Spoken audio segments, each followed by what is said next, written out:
આપણું તાદાત્મ્યપણું તૂટે. આપણું જે તાદાત્મ્યપણું છે ને એ તૂટી જાય છે. બીજું એક છે કે આપણું જે રમણ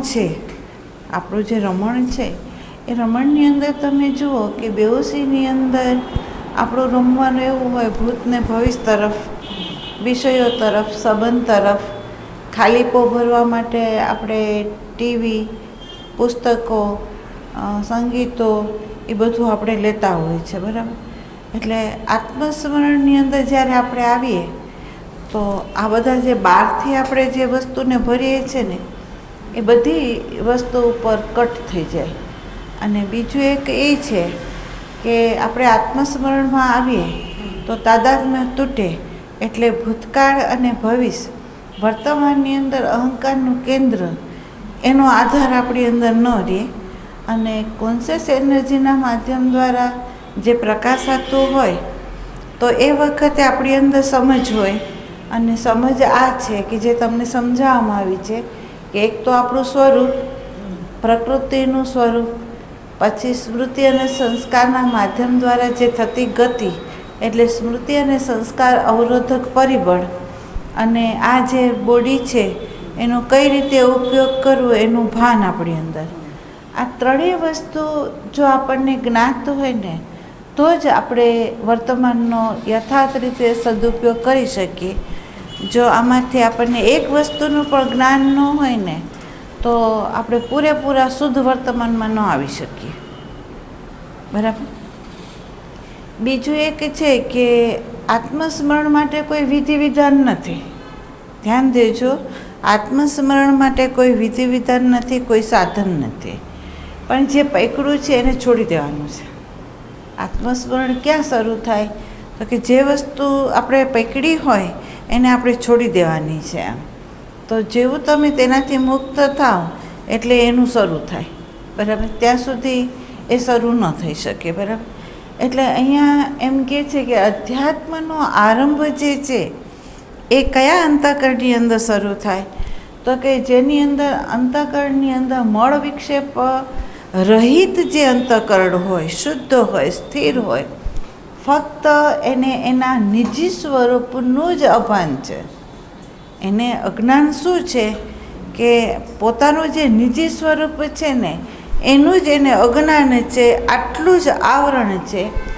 એવું આવરણવાળું જે અંતઃકરણ હોય ને એ જ અધ્યાત્મનો અધિકારી છે, બાકી નથી, બાકી ક્યાંય નથી.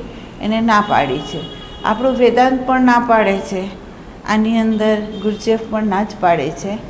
અને આપણા જે જીવનમુક્ત સંતો છે એમાં અષ્ટવક્ર છે, વશિષ્ઠ મહારાજ છે, એણે કહ્યું છે કે આ અધ્યાત્મ છે એ કેવા સાધકો માટે છે તો કે જે આવા સાધકો છે એના માટે છે, બરાબર. જેની અંદર બેલેન્સ છે, જેની અંદર ચારે ચાર કેન્દ્રની બેલેન્સતા છે, એ અધ્યાત્મનો અધિકારી છે. બીજું એક છે કે આત્મસ્મરણની અંદર જે અવરોધક પરિબળ છે એ શું છે તે તમને કહું.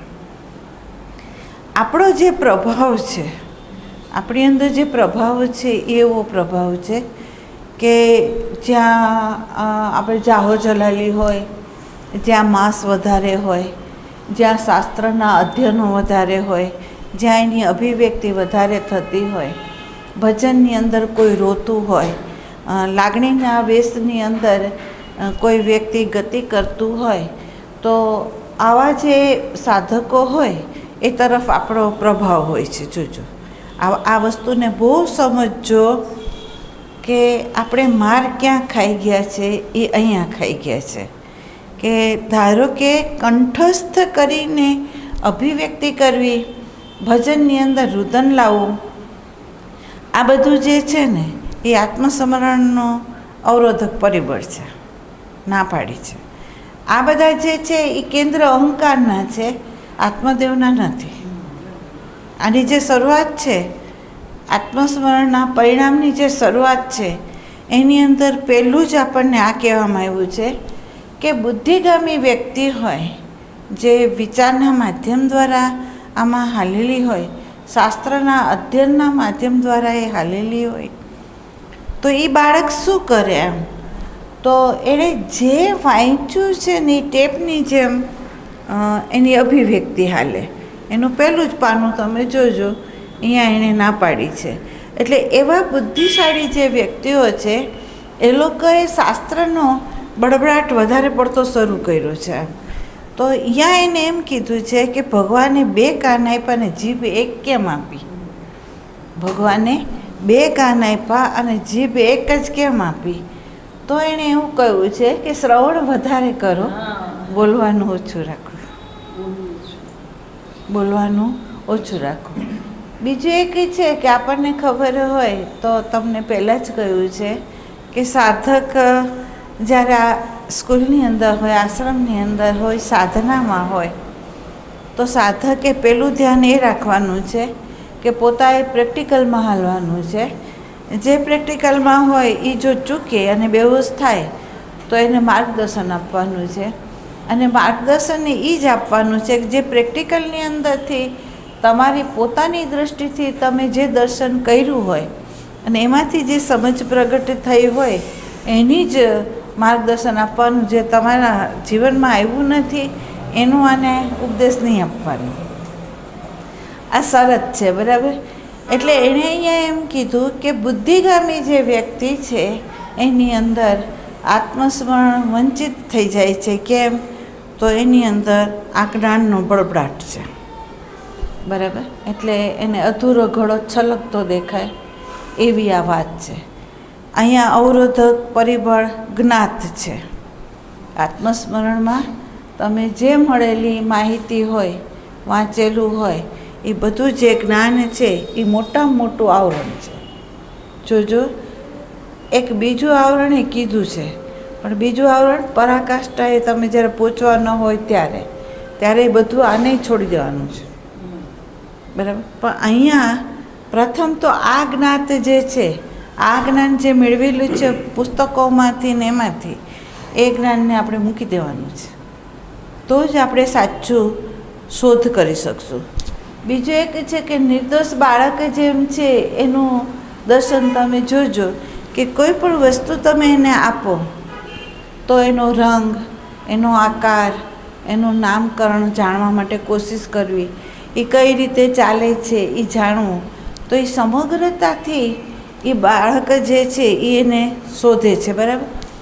પણ બાળકમાં ને સાધકમાં ફેર શું છે? અહીંયા એમ કીધું કે બાળક જેવો નિર્દોષ છે એવા તમે નિર્દોષ થઈ જાઓ, બરાબર? તો એ દૃષ્ટિથી કીધું કે બાળકની અંદર માહિતી જ્ઞાન નથી એટલે એ નિર્દોષ છે.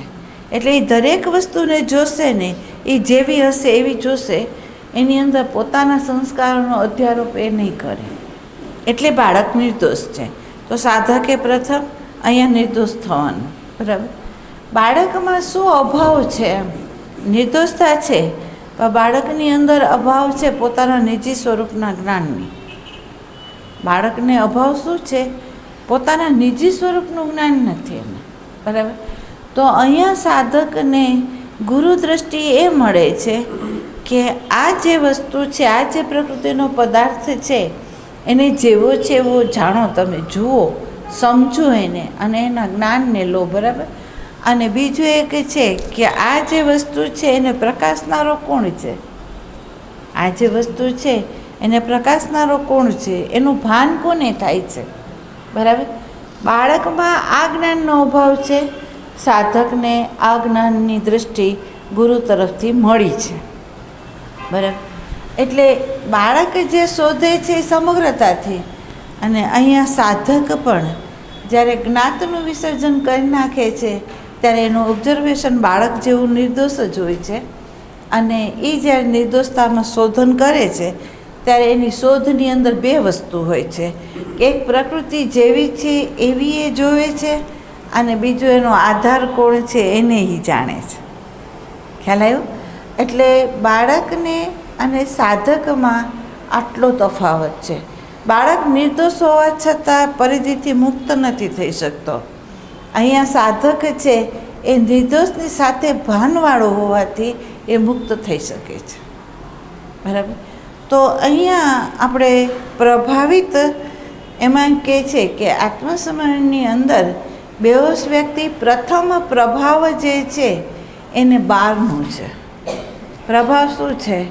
તો એનું જેટલું જ્ઞાન છે એ જ્ઞાનનો પ્રભાવ છે, એની રહેણીકેણીનો પ્રભાવ છે, એની આસપાસના પરિબળોનો પ્રભાવ છે, એના ઐશ્વર્યનો પ્રભાવ છે, એના રૂપનો પ્રભાવ છે.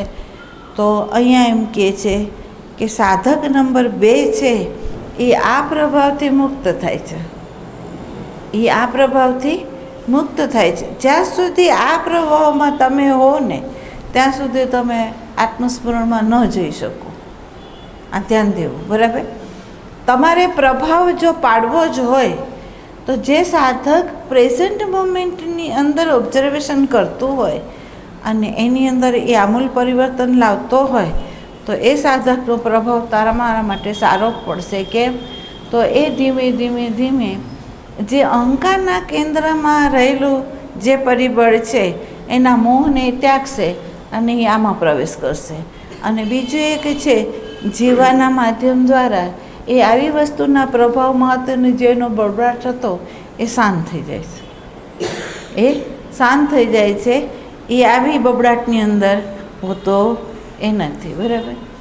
બીજું એક છે કે જેમ તમને મેં કીધું કે એવા સાધકો હોય કે ભાવવાળા હોય. અધ્યાત્મની અંદર પ્રથમ હૃદય જ જોઈએ છે, ના નથી આમ. પણ અહીંયા શું કીધું? હૃદય હોવું જરૂરી છે, ભાવ હોવો પણ જરૂરી છે. પણ આવરણ શું છે એમ? તો કે લાગણીના વેશની અંદર આવીને આપણે જે રુદન કરીએ છીએ, બીજાને હેલ્પફુલ કરી લઈએ છીએ લાગણીના ભાવમાં, તો એ લાગણીના ભાવની અંદર તમારે વહેવાનું નથી. લાગણીના ભાવમાં રહેલા આંસુ હોય તો એવી વ્યક્તિના પ્રભાવમાં તમારે આવવાનું નથી. આ ધ્યાન દેજો. ઘણા લોકો ભજન ગવાતા હોય તો રોતા હોય, બરાબર? રોતા હોય એટલે ઘણી વખત એવું કહેવામાં આવે કે માં એ કેટલો રોતો હતો એમ. અને એમ કે જે વ્યક્તિ શાંત બેઠી હોય ને પોતાના પરિબળોથી મુક્ત હોય તેના રુદન પાછળનું જે કારણ હોય ને એ પકડાઈ જતું હોય, બરાબર? જે દુઃખી હોય તે રોવે છે, જેની ઈચ્છાઓ પૂરી ન થઈ હોય તે પણ રોવે છે, બરાબર? જેના ભૂતકાળની અંદર એવા પરિબળો આવી ગયા હોય તો એ ભજનમાં રોવે છે. એ રુદન પરમાત્મા માટે નથી. આ સમજી લેજો. આ રુદન છે એ પરમાત્મા માટે નથી. આ જે રુદન છે એવું બને કે ધારો કે જીવનમુક્ત સંત હોય ને એની એનર્જી એક હોય અને ભાવથી ભજન ગવાતા હોય, એવી વખતે એક એનર્જી ઊભી થતી હોય તો આપણી અંદર પડેલા જે વિકૃતિઓ હોય ભાવની એ બધી બહાર નીકળતી હોય, બરાબર? એ વખતે નીકળતી હોય આપણે પ્રભાવિત એના આંસુથી થઈ જઈએ છીએ. અને અહીંયા એ ના પાડે છે કે તમને એનોય પ્રભાવ નહીં હોવો જોઈએ, બરાબર? રુદન છે એ એવું રુદન છે કે જ્યાં કોઈ આધાર નથી. જો આ વાત સાચી કહું છું, એમાં કોઈ આધાર નથી. અહીંયા ભજન આધાર નથી, અભિવ્યક્તિ આધાર નથી. તમે શાંત બેઠા છો, અંદર કોઈ વિચાર નથી, અંદર કોઈ ભાવ નથી, અંદર કોઈ સ્મરણ નથી, અને છતાં આંખોમાંથી આંસુ જાય છે, બરાબર? એ આંસુ એવા છે કે જે તમારા હૃદયની અંદર હળવાશ લાવે છે. અને એ આંસુ ખારા નથી, મીઠા છે. અને એ આપણને એક નવી દૃષ્ટિકોણ આપણને ખોલે છે, બરાબર? તો જે બેહોશ વ્યક્તિની અંદર જે સંવેદનાઓ છે અને આત્મસ્મરણવાળાની અંદર જે સંવેદનાઓ છે એ બે સંવેદનાઓમાં આટલો હાથી ઘોડાનો ફેર છે, બરાબર? એટલે તમને ખ્યાલ હોય, ધર્મ ધુરંધરો દાન પુણ્ય કરતા હોય છે, દાતાઓ હોય છે, બરાબર? પણ એ દાતાઓની નજીક જઈને તમે એના વ્યવહારને જોશો તો તમને ખબર પડશે કે એક ઠેકાણે દાન કરતો હશે તો બીજે ઠેકાણે એનો બબડાટ હશે, એકને આવકારતો હશે તો બીજાને તિરસ્કારતો હશે. તો આ જે દાતા છે એ દેખાય છે કે એ લોકો દાતા છે, ઉદાર છે, મદદ કરે છે, એની અંદર સંવેદના છે. પણ એ સંવેદના કેવી છે? તો કે અહંકારના કેન્દ્રમાંથી છે. અહીંયા વિભાજન છે, અહીંયા દ્વૈત છે, બરાબર? પણ જેની અંદર આત્મસ્મરણ છે ને એની અંદર જે સંવેદનાઓ છે એ હાયર ક્વોલિટીની છે.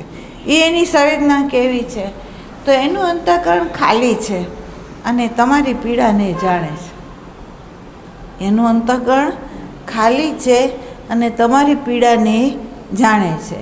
એટલે એ બે કામ કરે છે. મદદની સાથે ઈશારો આપે છે. મદદ છે પણ એની સાથે એનો ઈશારો છે. અને ઈશારાની સાથે જો બાળક સામેનું ક્યાંક પણ ગલત થાય તો એની અંદર ક્રોધે છે, બરાબર. અને એ ક્રોધ કરીને ફટકારે ખરો એને, એની ના નથી, બરાબર, પણ એની સાચી સંવેદના છે, સાચું ફિલિંગ્સ છે, બરાબર. અને એથી હાયર જો ગયેલો હોય તો એની સંવેદના એવી છે કે પ્રાર્થનામય થઈને સામા વ્યક્તિનું કલ્યાણ કરી નાખે છે. પોતાની પ્રાર્થનાના માધ્યમ દ્વારા પરમાત્માની અંદર એ રહીને એ જે પ્રાર્થના કરે છે એ જ એનર્જી સામાન્ય સહાયક થઈ જાય છે. તો એને જે પીડા છે એ સાયકોલોજીકલ છે, પીડા છે એ હૃદયમાં છે અને એ કાઢે છે પીડા મૂળમાંથી, બરાબર. તો આત્મસ્મરણની અંદર જે મૂળમાંથી પીડાઓ કાઢે છે એવા જે સંતોની કરુણા છે એનો સ્વીકાર છે. પણ અહંકારના કેન્દ્રમાંથી ઊભી થતા જે પરિબળો હોય એનો અસ્વીકાર છે. એ જ વસ્તુ તમને બાધક છે, તમને આત્મસ્મરણમાં નહીં જવા દે. એ જ વસ્તુ છે એ તમારા જ્ઞાતનું વિસર્જન નહીં થવા દે. તો અહીંયા આપણને સજાગ રહેવાનું છે કે પાંડિત્યનો બળબડાટ અને લાગણી વેળાના આંસુ આ બેથી તમારે વિમુખ થવાનું છે. બીજું એક છે કે આપણી જે બોડી છે તો ઘણા કર્મના માર્ગે ગયા હોય તો એણે ધ્યાન દેવાનું છે. આંધળું ક્યું મદદ નહીં, આંધળું ક્યું ગતિ નહીં, આંધળું ક્યું કોઈ પ્રવૃત્તિ નહીં. સમજપૂર્વકની જો પ્રવૃત્તિ તમારાથી થતી હોય તો આત્મસ્મરણમાં તમે આવો ને ત્યારે તમને ખબર પડે કે તમે અણી વખતે જ ત્યાં પહોંચો અને અણી વખતે જ તમારી શરીરથી સેવા હોય. તમે જોજો આ બધું, બરાબર. સેવા એવી હોવી જોઈએ કે જેમાં બીજો પાંગડો ન બને. સેવા એવી હોવી જોઈએ કે જે બીજો પાંગડો ન બને. બીજું એક છે કે સેવા એવી હોવી જોઈએ કે જે વ્યક્તિ છે એનાથી વંચિત ન રહી જાય, જેનું કર્તવ્ય છે એ એનાથી વંચિત ન રહી જાય એવી સેવા હોવી જોઈએ. એટલે આપણે જે બધા પ્રવૃત્તિમાં છે ને એની અંદર ઓબ્ઝર્વેશન કરવાનું છે કે આપણું જે પરિબળ છે, આપણી જે ગતિ છે, આપણો જે ભાવ છે, આપણો જે બોલવાનું છે એ બધું યથાર્થ છે કે નહીં. તો આ તમને જે સમજાયું એમાં તમારે જાણી લેવાનું કે તમે ક્યાં છો, બરાબર. એટલે આત્મસ્મરણના પરિણામની અંદર પ્રથમ સુધારો અહીંયા જ થશે. પ્રથમ સુધારો ક્યાં થશે? અહીંથી. હવે તમે વિચાર કરો કે કોઈક વ્યક્તિ એમ કહે કે આપણને મને ક્રોધ આવ્યો, બરાબર, તો તમારા શાસ્ત્રનો આધાર લેવાની જરૂર નથી. તમને પોતાને ખબર છે, તમે પ્રેક્ટિકલમાં ચાલ્યા છો તો તમને ખબર પડે છે કે મારો ક્રોધ આવ્યો એનું પાછળનું કારણ ક્યાંક મારી અપેક્ષા છે, ક્યાંક મારો આગ્રહ છે, બરાબર, ક્યાંક મારી પસંદગી છે, બરાબર, ક્યાંક મારો આદર્શ છે. તો આ ક્રોધનું કારણ છે. હવે અહીંયા તમારે શાસ્ત્ર લેવા જવાની જરૂર નથી, શાસ્ત્રનું પ્રમાણે આપવાની જરૂર નથી, તમે ખુદ પ્રમાણ છો, બરાબર. તો તમે એને પૂછી શકો કે ભાઈ તને ક્રોધ આવ્યો, ક્રોધની પાછળનું કારણ શું છે? તને કેમ ક્રોધ આવ્યો? તો એ બોલશે આણે આમ કર્યું એટલે મને ક્રોધ આવ્યો એમ. તો હવે તમે એને પૂછી શકશો એણે આમ કર્યું એટલે ક્રોધ આવ્યો, તો એ ક્રોધની પાછળ શું પડ્યું છે તારી અંદર? તો એ અવશ્ય જાણશે. કાં અપેક્ષા હશે, કાં આગ્રહ હશે, કાં પસંદગી હશે, બરાબર. એના સિવાય બીજું કાંઈ નહીં હોય, બરાબર. એના મૂળમાં પોતે છે એનું ભાન તમે એને પૂછશો ને તો આવી જશે, બરાબર. તો અહીંયા એમ કહે છે આ બધા જે આધારો છે એને છોડીને જે હાયલો છે એ સાધક છે, જેણે શાસ્ત્રનો આધાર છોડ્યો છે. તમને ખ્યાલ હોય જ્ઞાનેશ્વરે એમ કહેવામાં આવ્યું કે 52 ઉપનિષદો, જોજો 52 ઉપનિષદનો સાર એક ગીતા છે. 700 શ્લોકની એક ગીતા છે. અને 700 શ્લોકની જે ગીતા છે એનો 12 જ ઓવીમાં અભંગ છે, જ્ઞાનેશ્વરીના બનાવેલા, બરાબર. અને જ્ઞાનેશ્વરીના બનાવેલા 12 ઓવીની અંદર એક જ એવી છે કે જેણે એમ કહી દીધું છે, હરિમુખે મના હરિમુખે મના, એમ તારું મન છે એને હરિમુખે કરી દે. જોજો એણે શું કીધું, તારું જે મન છે એને હરિમુખે કરી દે. જેવું તારું મન તું હરિમુખે કરશે ને તો આ 4 મુક્તિ માટેની જે તું વિધિ વિધાનો કરતો હતો ને એ બધું બહાર આવી ગયું. કેમ? તો એ આપણા સૂક્ષ્મ બોડી માટે આવી ગયું, આપણા આત્મા માટે ના આવ્યું.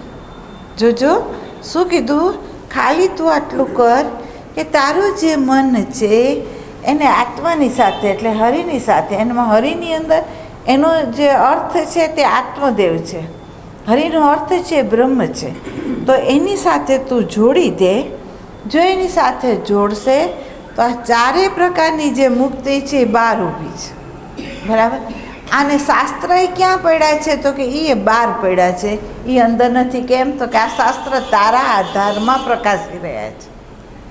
હવે તમે જોજો, જીવન સાધક જે છે એ થિયરી ભલે ગુરુ આગળથી લે, બરાબર, નકશો ભલે શાસ્ત્રમાંથી એ લે, પણ જ્યારે એની અંદર સમજ પ્રગટ થશે ત્યારે એને ખબર પડશે કે આ જે શાસ્ત્ર છે એના આધારે મારે જીવવાનું નથી, પણ મારા આધારમાં શાસ્ત્રને આવવાનું છે, મારા આધારમાં આ શાસ્ત્રને આવવાનું છે, બરાબર. હવે આવી જેને સમજ પડી, આવો જેને બોધ થયો, તો એ આ જીવવાથી શાસ્ત્રનો બળબડાટ કરશે. આ જીવવાથી તમે જે કોઈ વ્યક્તિને શાસ્ત્રના પ્રમાણો આપશો તો એની જરૂરિયાત ખરી કે જીવન જ જરૂરિયાત છે, જીવનનું ઓબ્ઝર્વેશન જ જરૂરિયાત છે, બરાબર. બીજું એક છે કે ગીતાના 3 માર્ગ જે છે, કર્મ માર્ગ, ઉપાસના માર્ગ, જ્ઞાન માર્ગ છે, એ જ્યાં સુધી તમે પ્રેઝન્ટ મોમેન્ટમાં ના આવો અને ડબલ એરો જ્યાં સુધી તમારી અંદર પ્રાપ્ત ના થાય ત્યાં સુધી આ 3 ગીતાના જે માર્ગ છે ને એની અંદર યોગ સધાતો જ નથી. એનો જે યોગ છે એ ત્યારે જ સધાય છે કે આ ડબલ એરો તમારી આગળ હોય તો જ, તમારી આગળ આ ડબલ એરો હોય તો જ તમારું જે કર્મ છે એ સત્કર્મ થાય.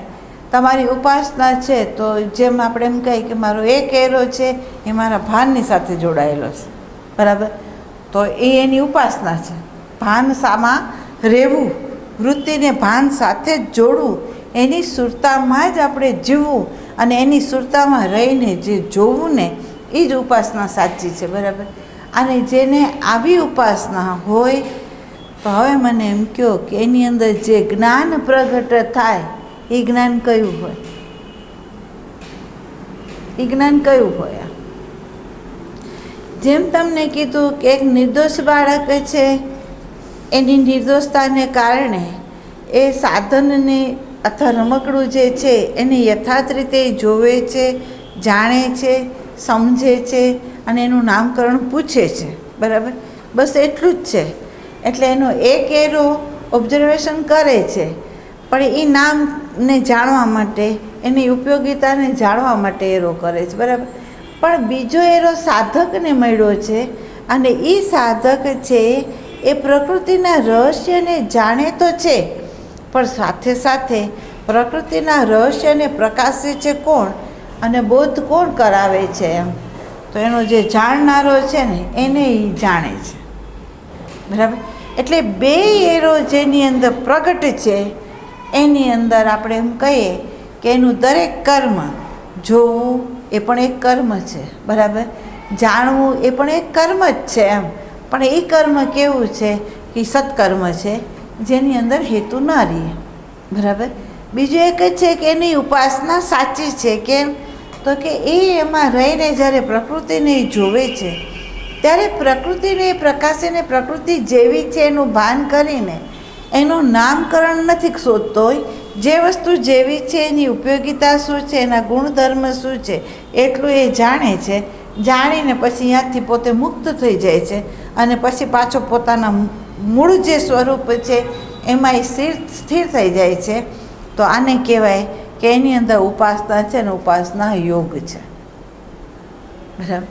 ત્રીજી વસ્તુ છે કે જે વસ્તુ એને જાણી એટલે પ્રકૃતિનો બોધ થયો કે 3 ગુણમાં પ્રકૃતિ રમી રહી છે અને 3 ગુણના આધારની અંદર જ જો અંદર ઈચ્છા ન હોય તો એ ગતિ નથી કરતું, પણ ઈચ્છા હોય છે તો એની અંદર ગતિ થાય છે અને એ ગતિની અંદર જે પ્રકારનું બીજ હોય એ પ્રમાણે જ એનું પરિવર્તન થાય છે.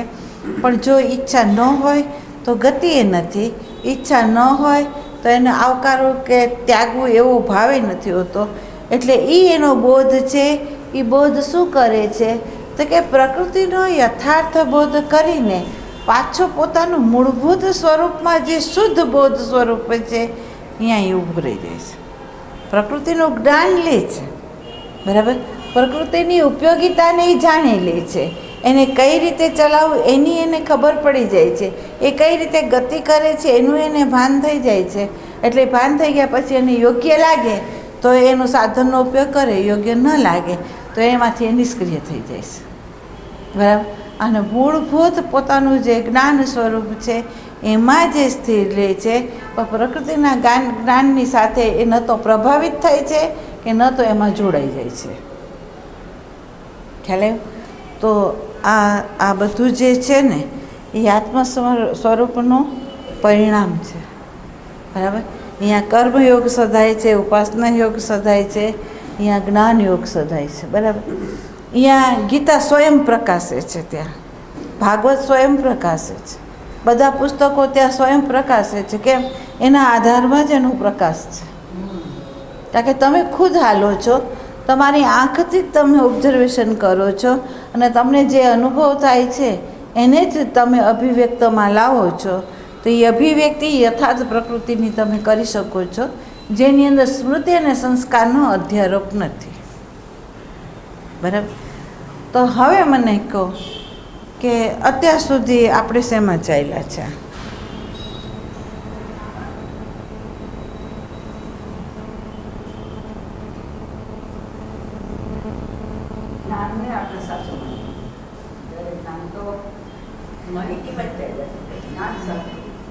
જોજો જે વસ્તુ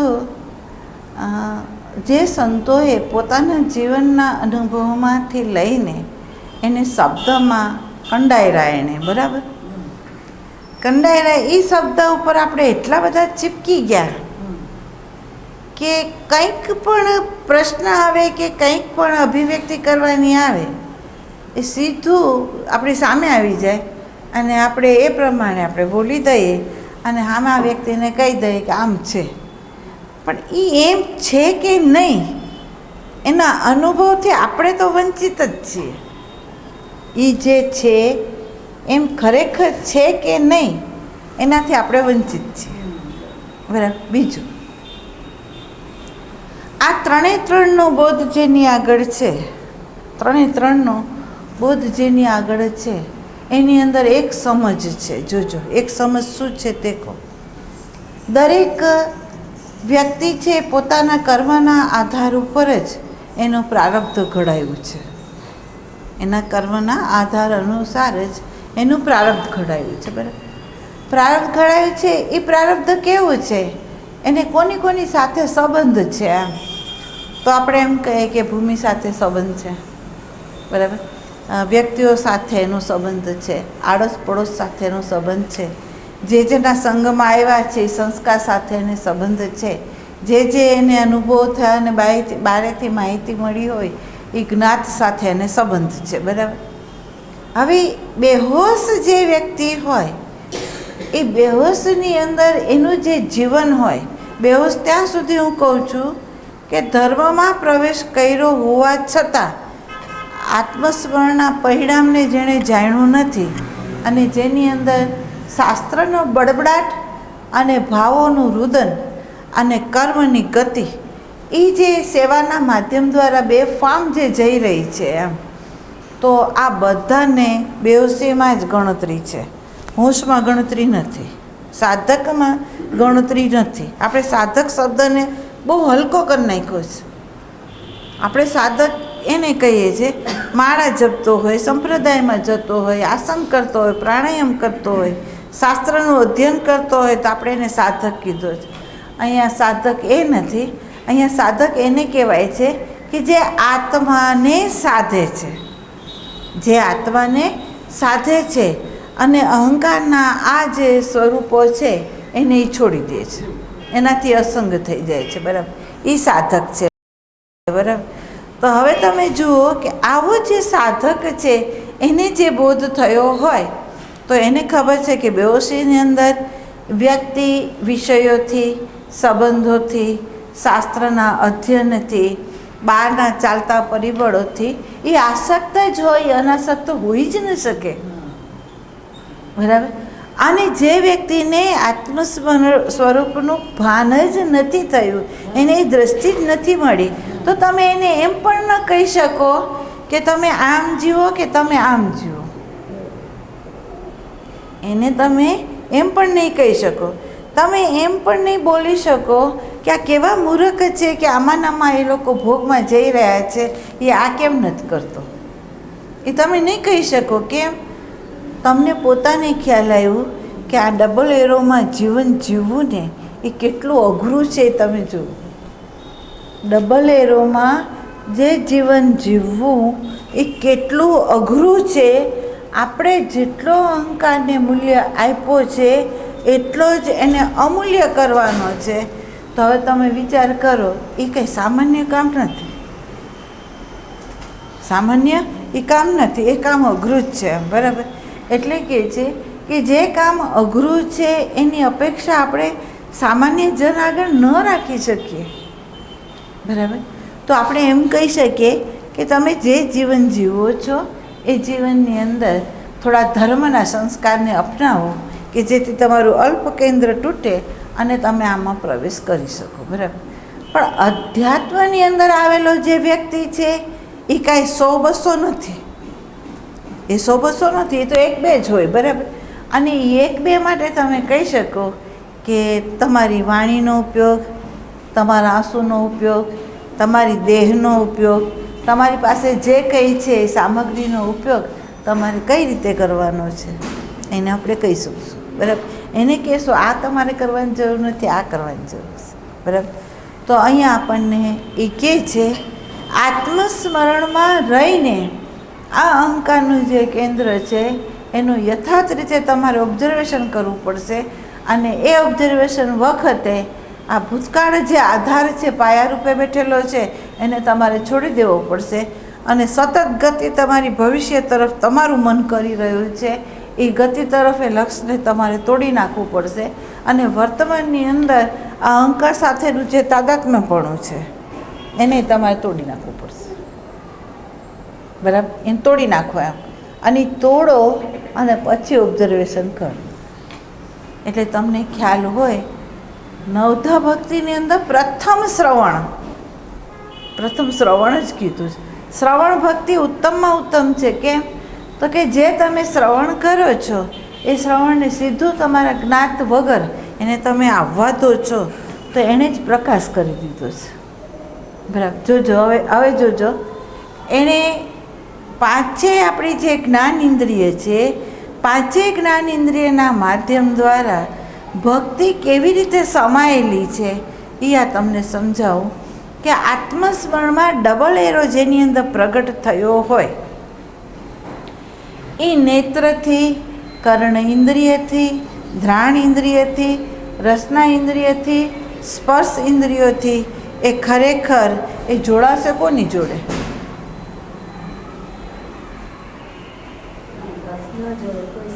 હે?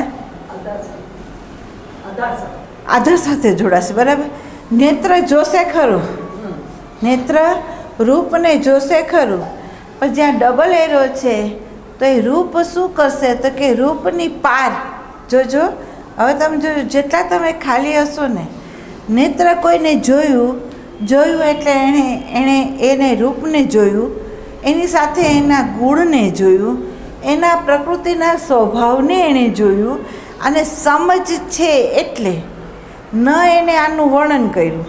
જો સમજ છે, ભાનમાં છે, ને ન એના રૂપનું વર્ણન કર્યું, ના એના ગુણનું વર્ણન કર્યું, ન એની અંદર પ્રકૃતિના જે સ્વભાવ છે એનું વર્ણન કર્યું, પણ એ ઊભો ક્યાં રહી ગયો? તો કે એના આધાર ઉપર. બરાબર, આધાર ઉપર ઊભો રહી ગયો એટલે એણે શું કર્યું? એમ તો કે નેત્ર ત્યાં સુધી ગયું, આત્માની સાથે જોડાયું અને પાછો અંદર આવ્યો, ત્યાં એણે દ્વૈત ઊભું ન કર્યું. એને દ્વૈત ઊભું ન કર્યું. કેમ? તો દ્વૈત તો તમે રૂપમાં ઊભા રહો તો આવે, ગુણોમાં ઊભા રહો તો આવે, તમે એના સ્વભાવમાં ઊભા રહો તો આવે, પણ તમે અહીંયા જ ન ઊભા રહ્યા તો નેત્ર એ દ્વૈત ઊભું નથી. બરાબર, શબ્દ આવી રહ્યો છે, શબ્દને જ્યારે આપણે શ્રવણ કરીએ છીએ, શબ્દ આવી રહ્યો છે. શબ્દ ભાવનો પણ હોય, શબ્દ જ્ઞાતનો પણ હોય. બરાબર, શબ્દ અહંકારથી પણ આવતો હોય, અને અહંકારની અંદર નેગેટિવિટીવાળો પણ હોય, પોઝિટિવવાળો પણ હોય, રાગવાળો પણ હોય, દ્વેષવાળો પણ હોય. શબ્દ આવે છે, તમારે આ શ્રવણ ઇન્દ્રિયના માધ્યમ દ્વારા એ અંદર તો જાય છે, અંદર જાયને તમને ભાન કરાવે છે, પણ તમે ડબલ એરોમાં ઊભા છો. શબ્દ ભલે આવ્યો, શબ્દ ધારો કે કર્કશ આવ્યો તોય ભલે, પ્રેમવાળો આવ્યો તોય ભલે, રાગવાળો આવ્યો તોય પણ ભલે, નેગેટિવિટીવાળો આવ્યો તો પણ ભલે, શબ્દ એ તમને બોધ કરાવ્યો, અને બોધ કરાવ્યા પછી એને બોધ શું કરાવ્યો? કે આ શબ્દ શાસ્ત્ર છે, આ શબ્દ રાગ છે, આ શબ્દ દ્વેષ છે, એનો અનુભવ કરાવ્યો. અને કરાવીને તમે ક્યાંય અટકા નથી, તો છેલ્લે ઊભા ક્યાં રહ્યા ગયા? તો કે શબ્દાતીતમાં. તમે ઊભા ક્યાં રહી ગયા? શબ્દાતીતમાં. સાચી વાત કરું એટલે અહીંયા નિંદા નથી, પણ વાસ્તવિકતા જે અનુભવ છે ને તે. ભાઈજી આવીને મને એમ કહ્યું કે તમે શું બોલ્યા ભાદોળ, તમે શું બોલ્યા? અને હકીકતમાં મારું માઇન્ડ છે ને વોશ થઈ ગયેલું, મારું મગજ છે ને ખાલી થઈ ગયેલું. ખાલી એવી રીતે થઈ ગયું કે મેં કેટલી વાર યાદ કર્યું, પણ મને કંઈ યાદ જ નથી કે હું શું બોલી છું. બરાબર, ભાઈને કીધું કે હું શ્રવણ કરતી હતી, શ્રવણ કરતી વખતે મને ખબર પડી કે મારું માઇન્ડ છે ને એમ્પ્ટી થઈ ગયું છે. બોલાય છે, સાંભળું છું, બધું સાંભળું છું, ખબર પડે છે કે આ શબ્દ આવે છે, જાય છે આમ, પણ એ વખતે ગુરુ કૃપા એવી થઈ કે અંદર શૂન્ય કરી દીધું. શૂન્ય કરીને હું ત્યાંથી ઊભી થઈ ને ત્યારે મને કંઈ ખબર જ ન રહી, એમ ખબર ન રહી. અહીંયા આવીને ત્યારે ભાઈએ મને એક શબ્દ પામ્યો કે એક શબ્દ યાદ નથી. હરિઓમ યાદ છે મને કે હું હરિઓમ બોલી છું, પણ પછી મને કાંઈ ખબર નથી. બરાબર, આનંદીને પૂછવામાં આવ્યું તો એ કે મને ખબર નથી, મારું એ બોસ થઈ ગયું છે. હકીકતે એવું થયું. બરાબર, કહેવાનો ભાવ શું છે કે આપણે શબ્દાતીતમાં કુદરતે સ્થિર કરી દીધા, અને સ્થિર કરી દીધા આપણને ખ્યાલ આવ્યો કે શબ્દની તો અહીંયા જરૂર નથી, શબ્દની જરૂર નથી. બરાબર, શબ્દ ભલે શ્રવણ થતા હોય, જેવા આવતા હોય એવા આવે, જે રીતે આવતા હોય આવે, એનું આપણે કંઈ અભિવ્યક્ત કરવાની જરૂર નથી. પણ એ તમે કાંઈ પકડું નહીં તો તમે ઊભા ક્યાં રહી ગયા? શબ્દાતીતમાં. બરાબર, તો કર્ણ ઇન્દ્રિય હોવા છતાં તમે ઊભા રહી ગયા શબ્દાતીતની અંદર. બરાબર, બીજું એક છે કે સ્પર્શની અંદર તમને ખ્યાલ હોય તો ગુરુના ચરણોને તમે જ્યારે સ્પર્શ કરો ને, જીવંત ગુરુના, હું તમને એવા ગુરુની વાત નથી કરતી, પણ જે જીવંત છે, જેની અંદર કોન્શિયસ એનર્જી રમી રહી છે, અને જેના અણુ પરમાણુની અંદર એ ચૈતન્ય દેવ વ્યાપી ગયો છે, અને જે સાવ ખાલી છે, સાવ ખાલી છે. વાંસળી તો બધાય બોલે છે, પણ વાંસળી છે કોણ? તો કે સાવ ખાલી છે. એની અંદર જ આ એનર્જી જ્યારે રમતી હોય, એના ચરણને તમે સ્પર્શ કરો. જો સ્પર્શ આપણે સ્કિનને જ કરીએ છીએ. બરાબર, સ્પર્શ કરીને આંખે અડાડીને આપણે માથે જ્યારે ચડાવીએ છીએ, 5 મિનિટ તમે ઊભા રહી જાઓ, 5 મિનિટ તમે ઊભા રહી જાઓ, અને તમે જે વંદન કર્યું છે એને તમે 5 મિનિટ પછી તમારા શરીરની અંદર જુઓ, તમારા દેહની અંદર તમે જુઓ કે તમે તમારો અહંકાર છોડો ત્યાં અને તમે એને વંદન કર્યું, તો એણે તમને શેનાથી ભર્યા? એ સ્પર્શના માધ્યમ દ્વારા જે કોન્શિયસ એનર્જી જે છે એ કેવી રીતે તમારી અંદર તમને ભરી દીધી એ ખાલી સ્પર્શના માધ્યમ દ્વારા જ તમને ખબર પડી જાય. બરાબર? તો સ્પર્શના માધ્યમ દ્વારા જેની અંદર ડબલ એરો છે એ બ્રહ્મ સાથે જ સ્પર્શ કરે છે, એનો સ્પર્શ કરે છે, બીજા કોઈનો સ્પર્શ નથી કરતો. બરાબર? ઘ્રાણ ઇન્દ્રિય હોય એવા કેટલાય સાધકો છે કે જેનું અંદર શુદ્ધિકરણ થયું હોય તો એને એ ક્યાંય પણ જતો હોય ને તો એને સુગંધ આવી જાય. કોઈ સંતના શરીરમાંથી એને સુગંધ આવી જાય અને એમ કહે કે અહીંયા સુગંધ છે ને જુદા પ્રકારની છે, નથી અગરબત્તીની, નથી અત્તરની, પણ કંઈક જુદું જ સુગંધ છે એની અંદર. અને એ સુગંધ શું કરે છે એમ તો આપણને ખ્યાલ આવે છે કે એક નશો આપે છે, એક અંદરનો એક નશો આપે છે અને આપણા અહંકારને શૂન્ય કરી નાખે છે. એવા ઘણા સાધકો હોય છે કે જેને આ અનુભવ જો થયો હોય તો એને ખબર પડે. બીજું એ છે કે રસના ઇન્દ્રિય, રસના ઇન્દ્રિયની અંદર જેને અમૃત રસ જયરો હોય એ જાણે છે કે આ બધા રસો જે છે, 7 રસ છે જે પૃથ્વીના છે, એ બધા રસો કરતાં આ જે રસ છે એ આખો જુદો છે.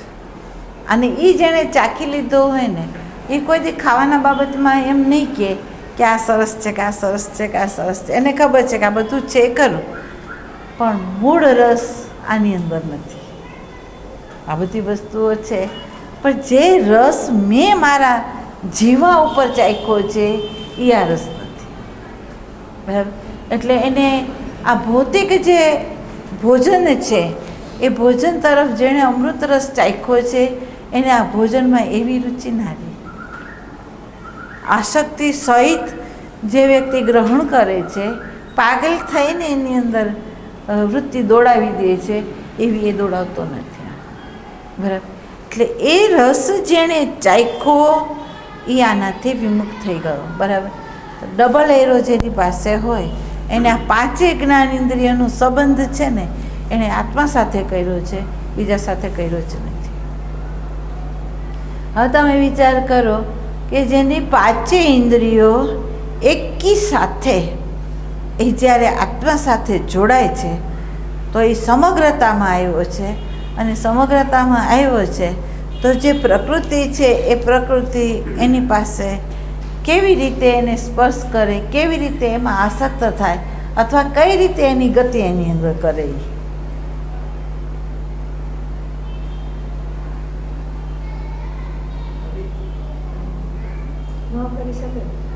કરી જ નહીં શકે. કરી જ ન શકે.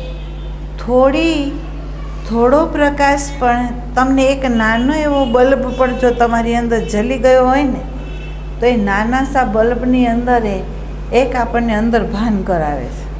બધું ભલે રહ્યું આ નહીં ખબર પડે જ છે. હા. ન જ કરી શકે. હા, તમે કોઈ વસ્તુ કરી જ ન શકે. તમે કરી ન શકો. ભાવ હોય જે વ્યવહાર કરીએ ને શુદ્ધ એ અનુભવ પૂરેપૂરો કરે. હા, એમ તમને કોઈ દિવસ અંદર વિકૃતિ ના આવે. તમને કીધું ને, જો નેત્ર આ રીતે જોતું હોય તો દ્વૈત તો હોય. બરાબર? શ્રવણ કરતું હોય તો શબ્દ પ્રત્યેની વિકૃતિ ન હોય. બરાબર? અદ્વૈત જ રહી જાય છે. જેમ આપણે એમ કહીએ કે નદી છે એ સાગરમાં ભળી જ ગઈ, જ્યાં સુધી નદીનો કિનારો અને સાગરનો કિનારો છે ત્યાં સુધી. પણ જેવી આમાં એ ડૂબી જ ગઈ તો હવે અનુભવ સહિત ખબર પડે ને તો જ ખબર પડે છે. એટલે બધું છૂટી જાય છે. જોજો પ્રકૃતિને પૂરું તમે દર્શન કરો પ્રકૃતિનું. આ હું તમને કહું છું પૂરેપૂરું. સાગરને જુઓ, આકાશને જુઓ, વૃક્ષોને જુઓ, નદીઓને જુઓ. બરાબર? ડુંગરાઓને જુઓ. બરાબર? અચલતા બતાવશે ડુંગરાઓ, વિશાળતા બતાવશે તમને સાગર, બરાબર. આ નદી છે એ બતાવે છે જ્યાંથી હું ઉઠી છું ત્યાં જ જાઉં છું. નદી બોધ શું કરાવે છે? જો જ્યાંથી હું ઉઠું છું, બરાબર, ભ્રમણ કરીને હું પાછી ત્યાં જ જાઉં છું, બરાબર. વૃત્તિ આધારમાંથી ઉઠે છે, ભલે એ બાર વ્યવહારમાં ગમે ત્યાં જાય, કરોડો માઇલ દૂર સુધી ભલે જતી, બરાબર. પછી આવીને પાછી એ વિરમવી ક્યાં જોઈએ? તો કે સાગરમાં જ વિરમવી જોઈએ. નેત્રના માધ્યમ દ્વારા જાય તોય ભલે, શ્રવણ ઇન્દ્રિયના માધ્યમ દ્વારા જાય તો ભલે, રસના ઇન્દ્રિયના માધ્યમ દ્વારા જાય તો ભલે, ધ્રાણ ઇન્દ્રિયના માધ્યમ દ્વારા એ જાય તો પણ ભલે, પણ એ ગઈ ખરી. ક્યાંથી ઉઠી? સાગરમાંથી, આત્મદેવમાંથી, ભાનમાંથી ઉઠી છે. ભાનમાંથી ઉઠીને ગઈ, કારણ કે પહેલો એરો એનો ભાન છે, બરાબર.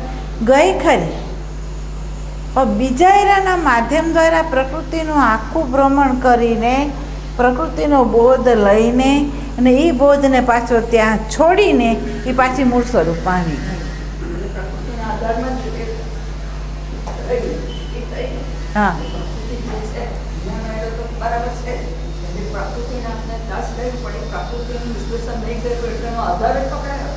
એટલે આત્મદેવ આધાર પકડાય, પ્રકૃતિ નહીં.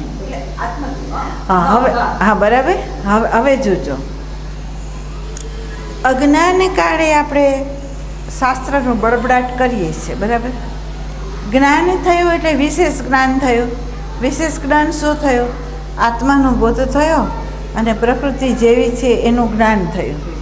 સ્મૃતિ અને સંસ્કાર આપણે અધ્યારોપ કર્યા છે એનો પણ આપણને બોધ થયો, એટલે આપણે એનો સંગ છોડી દીધો, બરાબર. સંગ કેનો છોડ્યો? જોજો, સંગ કેનો છોડીશ? બહારની વસ્તુનો છોડી દીધો. નહીં, સંગ કેનો છોડ્યો? આત્માનો છોડી બહાર. સ્મૃતિ અને સંસ્કાર. આ યાદ રાખજો, ત્યાગ સ્મૃતિ અને સંસ્કાર. અને સ્મૃતિ અને સંસ્કારનો ત્યાગ ક્યાં કરવાનો છે? અધ્યાત્મમાં. વ્યવહારની અંદર આનો આપણે ઉપયોગ કરશું, વ્યવહારમાં આનો ઉપયોગ કરશું, એ આપણો ઉપયોગ નહીં કરે. સ્મૃતિ અને જે સંસ્કાર છે એ આપણો ઉપયોગ નહીં કરે. જ્યાં ડબલ એરો હોય એ સાધક છે એ સ્મૃતિ અને સંસ્કારનો ઉપયોગ કરે છે વ્યવહારમાં, બરાબર. એની જરૂર છે વ્યવહારમાં, બરાબર. પણ જેવો વ્યવહાર પતી ગયો એટલે સ્મૃતિ અને સંસ્કારને એક ખાનામાં મૂકી દીધું અને એ આવ્યો પાછો આમાં, બરાબર.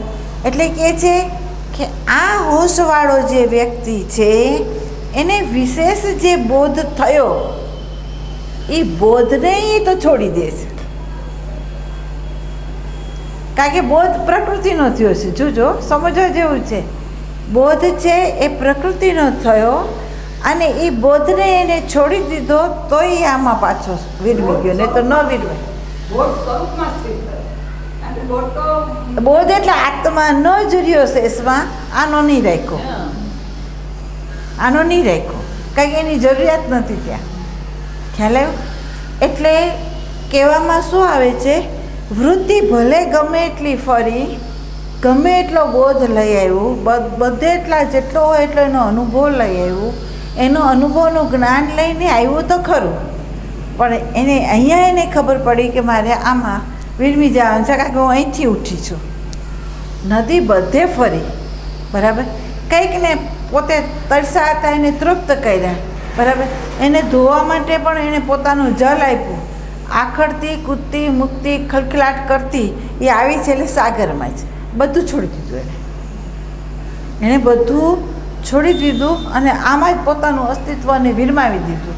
એમ જ્યાંથી વૃત્તિ ઉઠે છે અહીંયા એ કોન્શિયસમાંથી ઉઠે છે એટલે કોન્શિયસમાં જ વહી જાય છે, એ પોતાનું અસ્તિત્વને વિરમાવી દે છે.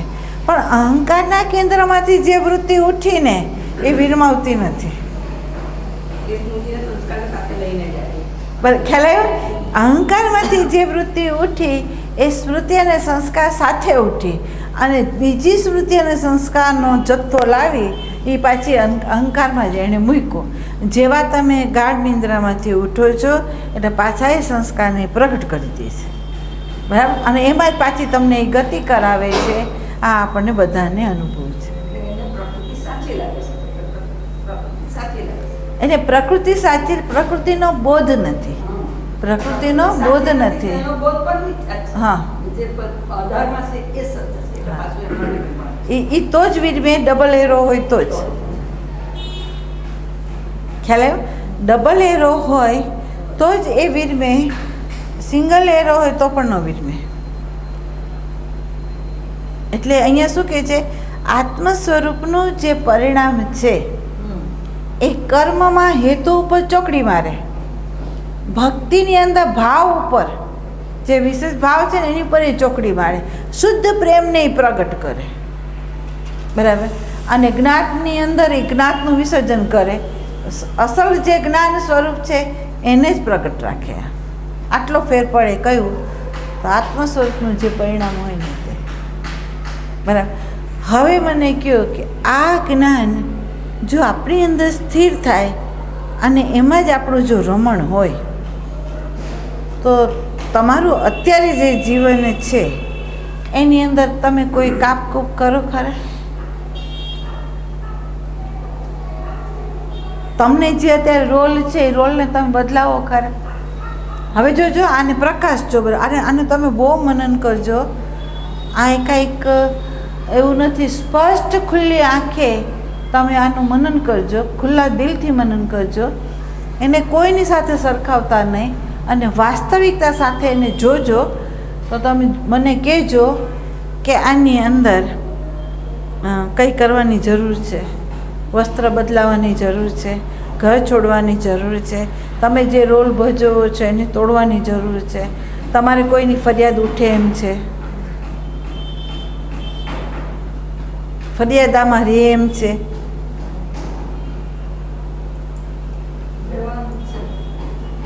ડબલ એરો હોય પછી રહે. એટલે એમ કે ગીતાનો પરધર્મ ભયાવહ શબ્દો છે, જોજવા. પર ધર્મ ભયાવહ. પરધર્મ એટલે શું? એક તમારું આત્મ સ્વરૂપ જે છે તે, પ્રકૃતિ જેવી છે તે, બરાબર. અને તમને તમારા કર્મ અનુસાર આવેલો રોલ છે તે, બરાબર. એનાથી વિચલિત થઈને જ્યારે તમે કંઈક કરવા ઊભા થાવ છો ને, બસ એ જ વિકૃતિ છે, એ જ વિકૃતિ છે. અને એ તમને પરિધિની અંદર તમને ગુમાવે છે. એ આ ગુમાવવાની અંદર એ તમે એમ ઈચ્છો છો કે તમે મૂળ કેન્દ્રમાં જાઓ, તો એ મૂળ કેન્દ્રમાં તમને એ જવા નહીં દે, બરાબર.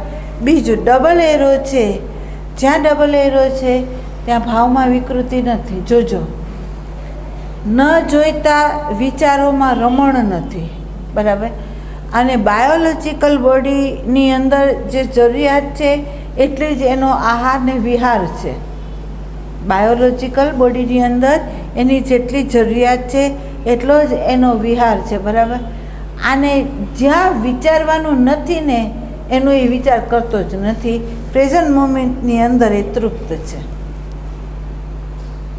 અત્યારની જે પરિસ્થિતિ આપણી સામે જે છે તે એમાં એ તૃપ્ત છે. હવે જોજો, અતૃપ્તિ આવે ક્યારે એ મને કહો. એટલે અતૃપ્તિ છે શું? આત્મસ્મરણ છૂટી જાય ડબલ એરો. એ તો બરાબર છે, પણ છતાં અતૃપ્તિનું સ્વરૂપ બતાવો. અતૃપ્તિ કેમ રહે? આમ પોતાનાથી તૃપ્ત નહીં હોય તો જ બહાર ફેરફાર કરવા જાય છે ત્યારે જ તૃપ્ત રહે છે.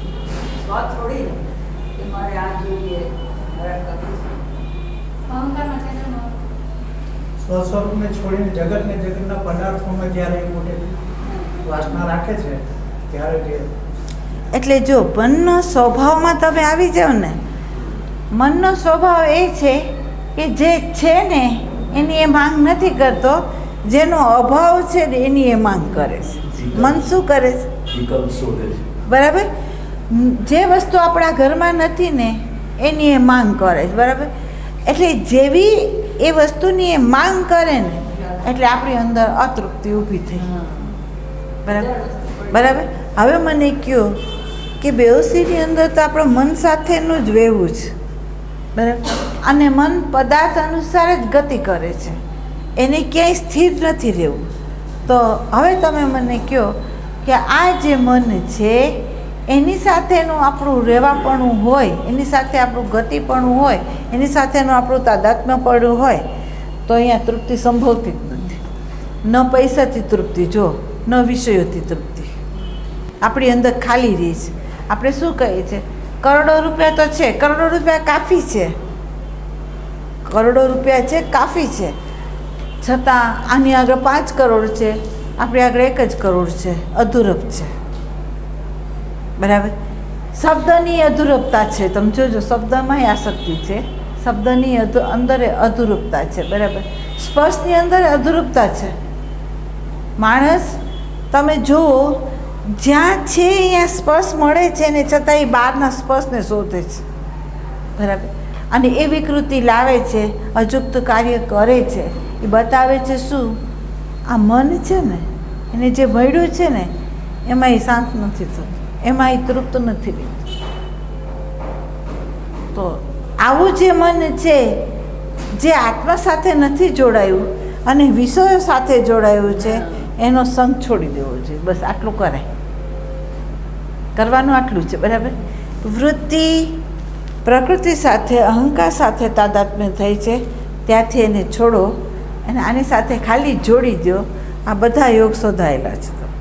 કાયા વાચા મનસાથી તમે ભક્તિ જ કરો છો, બીજું કાંઈ કરતા નથી. એટલે વિકાસ થાય, એટલે આમૂલ પરિવર્તન થાય, ને તો ન થાય. એટલે હવે તમે સમજો, જો આત્મતત્વ હોય, આત્મતત્વના આધારે બીજ પ્રકાશાતું હોય, આત્મતત્વના આધારે આપણો સૂક્ષ્મ દેહ પ્રકાશાતો હોય, આત્મતત્વના આધારે આપણો સ્થૂળ દેહ પ્રકાશાતો હોય, અને બીજો એક બોધ છે કે આ બધું પરિવર્તનશીલ છે. કારણ સૂક્ષ્મ બોડી, સ્થૂળ બોડી, આ બધું પરિવર્તનશીલ છે. બરાબર.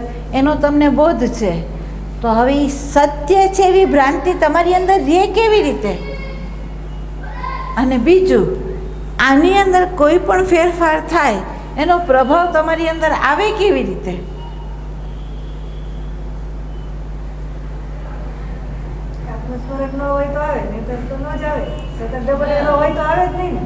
ડબલ એરો હોય, આપણને ભાનમાં રાખે છે કે આની અંદર ગમે તે થાય. ધારો કે તમે વિચાર કરો, ડબલ એરો હોય એટલે એમ કહે છે કે પ્રાણોની શુદ્ધિ થઈ જાય. ડબલ એરો હોય તો જે પ્રાણો જે કેન્દ્રમાંથી વહે છે, સાથે 7 ચક્રના કેન્દ્રમાંથી વહે છે. બરાબર. તો હવે તમે ડબલ એરોમાં હોય, તમારો પ્રાણ શુદ્ધ થઈ ગયો, તમારી દ્રષ્ટિ શુદ્ધ થઈ ગઈ, તમારી ગતિ શુદ્ધ થઈ ગઈ, તો આ 7 ચક્રો શુદ્ધ નથી? બેહોશીની અંદર ચક્રોની અંદર વિકૃતિ છે. બરાબર. હોશની અંદર એ બધા શુદ્ધ જ છે. બરાબર. એની અંદર એમ કહ્યું કે જેનું મૂલાધાર ચક્ર જાગ્યું તો એમ કહે છે કે ભાઈ આ બહારનું જે પરિબળ સ્થૂળ જે છે એ બધું એને પ્રાપ્ત થાય. તો જે ડબલ એરોમાં રહેતો હોય એના બોડીની અંદર વિકૃતિ આવે ખરી? એના વિષયોમાં વિકૃતિ આવે ખરી? તો એ શુદ્ધ જ છે કે નહીં? ક્રોધ હોય એને બદલે એની અંદર પ્રેમ પ્રગટ થાય તો એ શુદ્ધ છે કે નહીં? બીજું ચક્ર શુદ્ધ છે કે નહીં? લાગણી ન હોય પણ કરુણા વહેતી હોય તો ત્રીજું ચક્ર શુદ્ધ છે કે નહીં? રાગ ન હોય પણ જ્યાં પ્રેમ હોય, જ્યાં વહેવું જ હોય, બોલવું ન હોય, ગતિ હોય, તો એ અનાહત ચક્ર શુદ્ધ છે કે નહીં? જ્યાં સ્પેસ છે, જ્યાં વિચારો સાથે અસંગતા છે, ભાવો સાથે અસંગતા છે, દેહ સાથે તમારી અસંગતા છે, તમારી અવસ્થા સાથે તમારી અસંગતા છે, અને ત્યાં સુધી હું કહું છું સમાધિથી પણ તમે અસંગ છો, તો હવે તમે વિચાર કરો કે તમારો વિશુદ્ધ ચક્ર શુદ્ધ છે કે નહીં? અને જેને પ્રકૃતિના રહસ્યો ખુલતા હોય, જેને પ્રકૃતિના રહસ્યો જેને ખુલતા હોય તો સમજી લેવાનું કે એનું આજ્ઞાકીત ચક્ર ખુલ્લું હોય તો એના બધા રહસ્યો આપોઆપ ખુલવા માંડે. બરાબર. સ્મરણ કરતા વસ્તુ પ્રાપ્ત થાય, ઈચ્છા થતાં હાજર થાય, તો શસ્ત્રદળની અમુક પાંખડીઓ એ પણ ખુલ્લી હોય. તો હવે મને એમ કહો કે આના માટે કોઈ વિધિ વિધાનની જરૂર છે ખરી, કે ખાલી આ ડબલ એરોમાં જીવવાની જરૂર છે?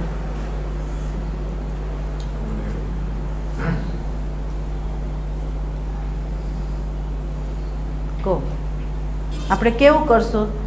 ભાન જે પ્રકાશ છે, ભાનમાં વિવેક છે, એ વિવેક અનુસાર આપણે પાંચે જ્ઞાન ઇન્દ્રિયો સહિત આપણા સમષ્ટિની સાથે જોડાશું. તો છાપ વગર જાય છે, છાપ વગર જ અંદર આવે છે. બરાબર?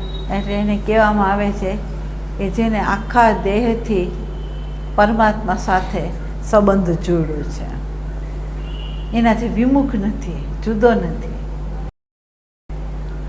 પરમાત્માથી એ જુદો જ નથી. આ કરે આત્મસ્મરણ, આ એનું પરિણામ છે. હજી એમ તમે આ મળ વિક્ષેપ રહિત કીધું એટલે કામ તે એ નથી સમજાવ્યું. એવો જે હાથ હોય શરૂઆતમાં વાત કરી. એટલે મળ વિક્ષેપ એટલે શું? સંસ્કાર. બરાબર? વિષયો પ્રત્યેની આસક્તિ હોય એટલે ચિત્ત વિક્ષિપ્ત હોય. કારણ કે મન છે એ એવું છે, જે વસ્તુ હોય એની ઈચ્છા ન કરે, જે ન હોય એની ઈચ્છા કરે. એ ઈચ્છા કરી એટલે ચિત્ત વિક્ષિપ્ત થયું. હવે એના ચિંતનમાં વયું ગયું. જ્યાં સુધી એને મળે નહીં ને ત્યાં સુધી શાંત ન થઈ શકે. અને એ તમને વસ્તુ છે ને બાળકમાં બહુ જોવા મળે. બરાબર? તો એ શાંત નથી થતું. એમ આપણું અંતઃકરણ આપણે ઓબ્ઝર્વેશન કરીએ ને તો આપણે શાંત નથી થતા. જ્યાં સુધી એ ન મળે ને ત્યાં સુધી આપણી અંદર ઉદાસીનતા આવે, ક્રોધ આવે, નીરસ થઈ જઈએ, તૃણા કોઈને કરી લઈએ. કેમ કે આપણને જે જોઈએ છે મળતું નથી એટલે. બરાબર? તો એ બધો વિક્ષેપ છે ચિત્તનો. અને આ તો એવું છે કે આપણે જન્માંતરથી દેહાધ્યાસ સાથે આપણે આવ્યા છે. બરાબર? એટલે આપણું એસન્સ તો જુઓ તો આવું જ છે. ચાહે સમાજનું હોય, ચાહે ધર્મનું હોય. કોઈ સાધના કરી હોય તો એની અંદર ધર્મનું પ્રાધાન્ય હોય એમ. બરાબર? તો બે પ્રકારના તો રહેવાના જ છે. એમાં આપણે અપેક્ષા નહીં કરી શકીએ કે આની અંદર આ બે નહીં હોવા જોઈએ. હોય જ. બરાબર? એટલે હોવું એનો વાંધો સંતોને નથી, પરમાત્માને એનો વાંધો નથી. પરમાત્માને વાંધો શું છે? મારા નિજી સ્વરૂપની વિસ્મૃતિ કરીને આ જે છે એને એ હલાવી લે છે, એનો વાંધો છે. એનો એ ગુલામ થઈ જાય છે, એનો વાંધો છે. બરાબર? તમે માલિક છો એ ભાનમાં રાખો. તમે હેન્ડલિંગ કરો, તમે એનો ઉપયોગ કરો. એ તમારો કરે બરાબર નથી. બરાબર? ખાલી દ્રષ્ટિ સંતો આટલી જ ફેરવે છે. અને એ ફેરવે ને તો એમ કે ભાઈ નથી કંઈ મેળવું મેં. તમે શું મેળવું મને કહો? ધારો કે તમને આત્મસાક્ષાત્કાર થઈ ગયો, તમે આત્મામાં આરૂઢ થઈ ગયા, અને એ પ્રકાશમાં તમે જોજો તો તમે શું મેળવું અને શું ખોયું હતું તમે? આત્મદૃષ્ટિએ તો કંઈ મેળવતા નથી, એ તો હતો જ. બરાબર? અને આત્મા ખોવાયો નથી, અજ્ઞાન કાળે લાગતો હતો.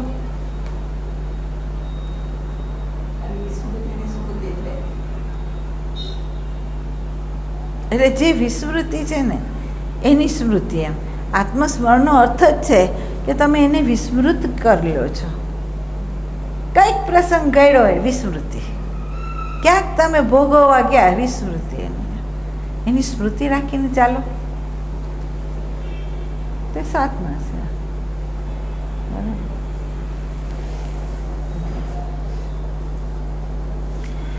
અને તમે મનન કરશો ને અને ઓબ્ઝર્વેશન કરજો તો તમને પોતાને આ વસ્તુ તો તમે પોતે કહેશો કે ખરેખર અમે અત્યાર સુધી છે ને જે માયનું